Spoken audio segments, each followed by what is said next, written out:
Bismillahirrahmanirrahim. Assalamualaikum warahmatullahi wabarakatuh.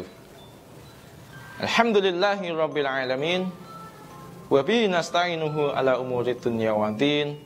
Wassalatu wassalamu ala asyrafil anbiya'i wal mursalin sayyidina wa maulana Muhammadin wa ala alihi washabihi ajma'in. Asyhadu an la ilaha illallah wahdahu la syarikalah wa asyhadu anna Muhammadan abduhu wa rasuluhu la nabiyya ba'da. Amma ba'd. Yang kami cintai dan selalu banggakan, anak-anak soleh dan solehah se-Gugus 8 BKS Maguharjo. Alhamdulillahirabbil alamin, puji syukur senantiasa kita panjatkan kehadirat Allah SWT yang telah memilih kita semua menjadi hambanya yang bisa berjumpa kembali dengan bulan Ramadan. Karena tidak sedikit dari hambanya yang telah mendahului kita untuk menghadap pada Allah SWT, sehingga kita dapat berjumpa kembali dengan bulan Ramadan di tahun ini. Semoga kita tergolong orang yang beruntung di bulan Ramadan, ditandai dengan kerinduan kita untuk berbuat baik kepada diri sendiri, seperti sholat, puasa, dan yang lainnya. Kemudian berbuat baik dengan sesama, seperti bersedekah, membantu orang tua, membantu teman yang kesusahan, dan kemanfaatan-kemanfaatan bagi sesama yang lainnya. Semoga Allah memberikan keikhlasan kepada kita semuanya. Anak-anakku yang berbahagia, bulan Ramadan merupakan bulan yang selalu kita nanti-nantikan kehadirannya setiap tahunnya. Karena banyak sekali keutamaan yang akan kita dapatkan di bulan Ramadan ini. Dan agar memacu semangat kita dalam menjalankan kebaikan di bulan Ramadan, mari kita simak petunjuk dari baginda Rasulullah SAW yang disampaikan oleh Imam Abu Hurairah radhiyallahu anhu dalam hadis riwayat Bukhari dan Muslim. Ana Rasulullah sallallahu alaihi wasallam qala, sesungguhnya Rasulullah sallallahu alaihi wasallam bersabda, Iza ja'a Ramadan, jika telah datang kepadamu bulan Ramadan, futihat abwabul jannah, maka pintu-pintu surga dibuka selebar-lebarnya.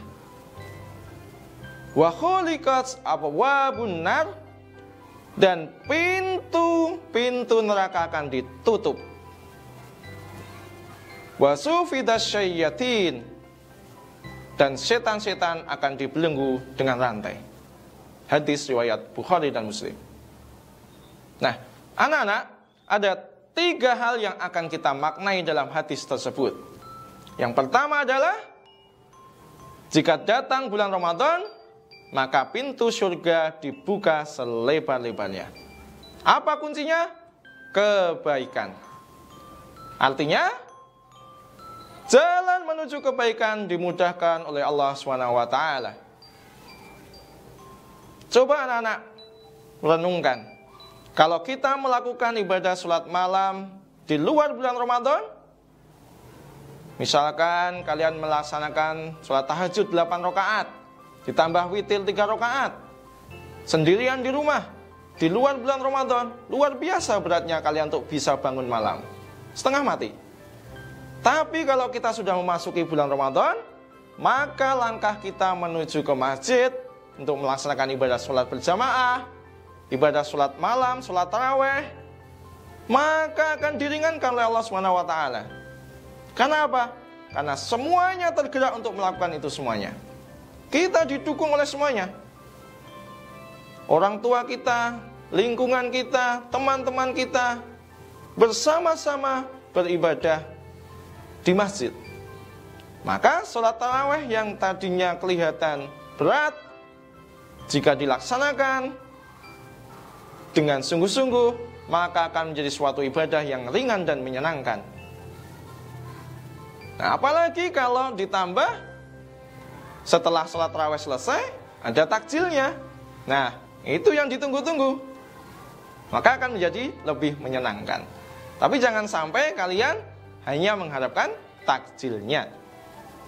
Nah, kemudian anak-anak, masih ditambah dengan kebaikan lainnya di bulan Ramadan ini. Apa itu? Sedekah. Karena Nabi Muhammad SAW bersabda, sebaik-baiknya ibadah di bulan Ramadan adalah bersedekah. Maka perbanyaklah untuk bersedekah di bulan Ramadan ini. Karena apa? Pahalanya akan dilipat gandakan oleh Allah SWT. Nah, ternyata mudah ya pintu menuju surga itu. Semoga kita senantiasa menjadi orang-orang yang dimudahkan oleh Allah SWT. Nah, yang kedua apa? Yang kedua adalah pintu-pintu neraka ditutup. Artinya apa? Artinya kita diberikan kesempatan oleh Allah SWT dengan seluas-luasnya, dengan selebar-lebarnya untuk melaksanakan berbagai macam kebaikan.